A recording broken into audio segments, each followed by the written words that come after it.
dalam persidangan tadi saya menerangkan bahwa terdakwa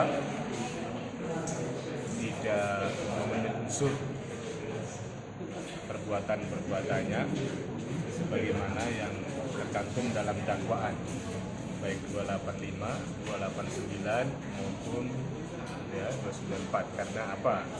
Karena kalau 285 tadi kan harus ada perbuatan yang dilakukan oleh terdakwa itu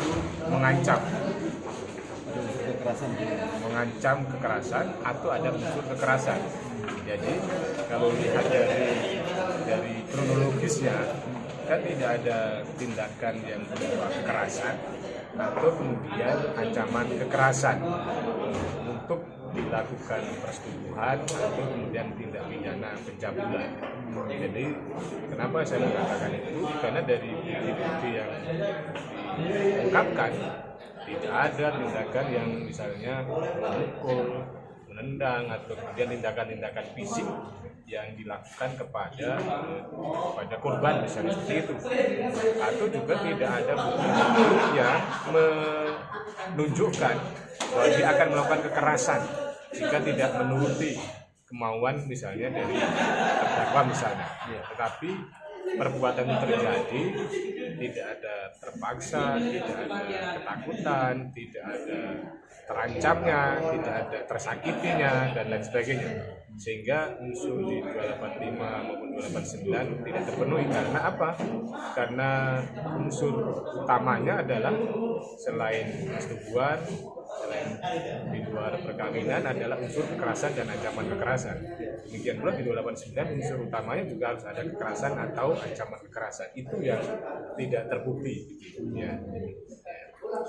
Jadi dua pasal itu tidak terbukti maksudnya? Dalam pandangan saya, ya, secara teoritis bahwa kekerasan atau ancaman kekerasan itu harus ada tindakan, ada perbuatan-perbuatan yang mengarah kepada fisik atau ada tindakan-tindakan fisik sehingga korban tadi itu berada dalam situasi takut, tercederai, sakit atau terancam atau tidak merdeka gitu. Jadi nggak ada perbuatan itu. Apa artinya persetubuhan itu ada tapi tanpa paksaan?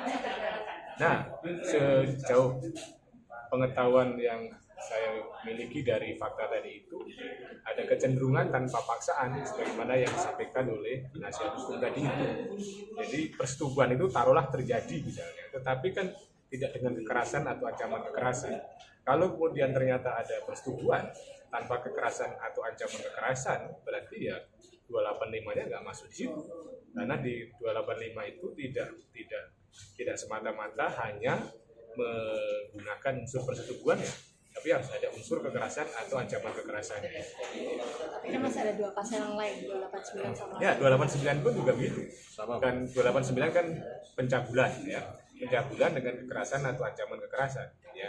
Kalaupun toh terjadi pencabulan tetapi kemudian kekerasan atau ancaman kekerasannya itu adalah tidak ada, maka tidak bisa digunakan di 289. Demikian pula yang dakwaan terakhir itu kan adalah soal relasi kuasa sehingga kemudian menyebabkan terjadinya pencabulan. Relasi kuasa di sini adalah adanya ketergantungan korban misalnya kepada orang yang melakukan, karena hubungan misalnya murid dengan gurunya, hubungan pasien dengan dokternya ya, hubungan anggota dengan pengurusnya ya, hubungan misalnya orang yang berada dalam pengawasannya. Jadi ini kan kalau terjadi relasinya ini kan bahwa ya diduga pelaku ini kan bukan guru secara langsung kepada korban, taruhlah seperti itu, sehingga kemudian unsur 294-nya tidak masuk di situ. Oh, jadi tiga-tiganya nggak masuk Pak ya? Masuk dalam pandangan saya. Meskipun psikisnya nggak masuk. Nah ini kan kalau bicara KUHP itu adalah kekerasannya fisik. Kekerasan fisik ya. Kekerasan dalam KUHP yang merupakan warisan Belanda itu adalah cenderung bersifat fisik ya. Beda dalam konteks KDRT, yaitu adalah misalnya psikis, yang mana itu misalnya karena ancaman-ancaman yang bersifat misalnya gangguan kejiwaan dan sebagainya. Maka ini adalah sifatnya adalah fisik. Nah pada sisi yang lain kan juga yang juga ini tidak memenuhi unsur karena tidak didukung dengan alat bukti yang memadai. Misalnya tidak ada saksi yang melihat, mengalami dan mendengarkan secara langsung atas peristiwa tadi itu. Kalaupun toh itu tidak ada, saksi-saksi yang dihadirkan pun juga tidak bersesuaian antara saksi satu dengan saksi yang lain. Saksi ini cerita A, saksi ini cerita B, ini C, sehingga tidak terbangun sebuah kebenaran. Maka berarti kan tidak ada alat bukti saksi yang mendukung atas peristiwa pidana tadi. Nah, pada sisi yang lain juga, kalau menggunakan alat bukti surat misalnya berupa visum, ini ada persoalan ya, ada persoalan dalam arti visumnya berulang-ulang, visumnya ada cacat formilnya, direvisi, diperbaiki, ada jangka waktu yang cukup lama antara visum dengan peristiwa yang dianggap terjadi tadi itu, sehingga keakuratan kebenaran dari visum tadi dipertanyakan atau diragukan. Jadi alat bukti saksi tidak mendukung, alat bukti surat juga tidak mendukung kan.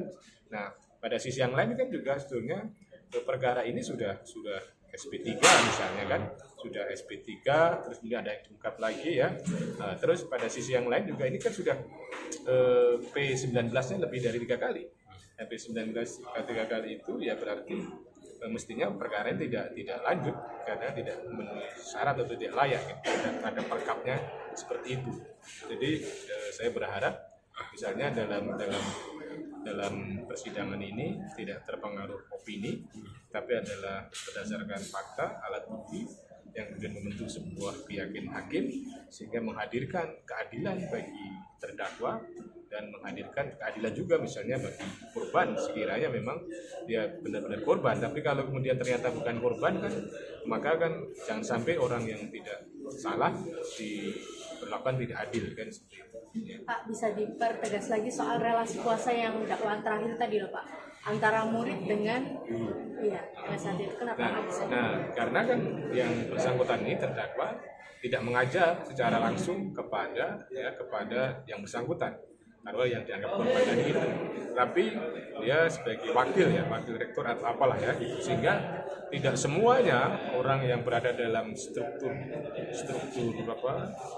institusi pendidikan itu punya relasi kuasa dengan muridnya, karena tidak ada akses tentang nilai, tidak ada akses untuk mengajar ya, maka relasinya ini adalah relasi tidak langsung, bukan relasi secara langsung.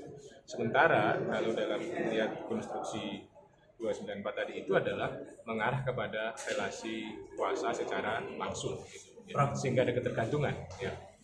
Di DPO itu sempat diumumkan oleh Kapolda jika korbannya tinggi itu bisa berubah menjadi satu. Itu secara hukum gimana? Ya, tentunya ini dipertanyakan DPO korban 5 tapi kemudian 1, maka kan ini adalah sebuah data yang tidak valid kan. Tetapi lagi-lagi harus kembali pada fakta persidangan ya, kepada alat bukti. Maka kalau ada korban 5 misalnya tadi itu kan harus berdasarkan alat bukti. Jadi ini patut dipertanyakan, misalnya kalau ada DPO 5 ternyata kemudian yang disidangkan 1, berarti ya korbannya hanya 1 saja kan gitu, karena mengkonstruksikan seseorang menjadi korban itu kan harus berdasarkan alat bukti. Berbeda dengan kasus Heri misalnya yang di Jawa Barat itu, memang korban-korban ini adalah mengaku dan kemudian didukung dengan alat bukti yang secara kuantitatif maupun secara kualitatif sangat mendukung pada waktu itu. Artinya kan ini menyangkut nama seseorang ya. Ya. Itu diumumkan 5, faktanya di persidangan cuma 1. Ya, ini makanya ini satu tindakan yang sebetulnya tidak hati-hati, tidak cermat, dan itu mencederai rasa keadilan. Misalnya terdakwa menganggap umumkan korbannya 5 tapi kemudian ternyata 1.